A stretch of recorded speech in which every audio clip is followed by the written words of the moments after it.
పార్వతీ పరమేశ్వరుల యొక్క సంయోగ దర్శనం చేస్తూ యోగి అమృతధారల చేత తడిసిపోతాడు.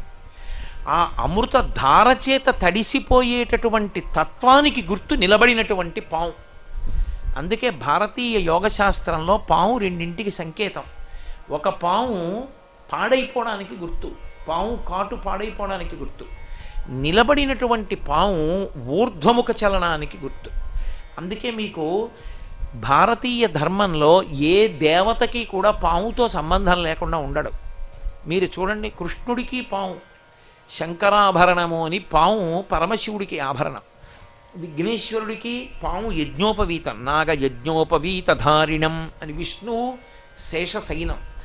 అందరికీ పాముతో సంబంధం ఉంటుంది. సుబ్రహ్మణ్యుడి నెమలికి పాము చుట్టుకుని ఉంటుంది.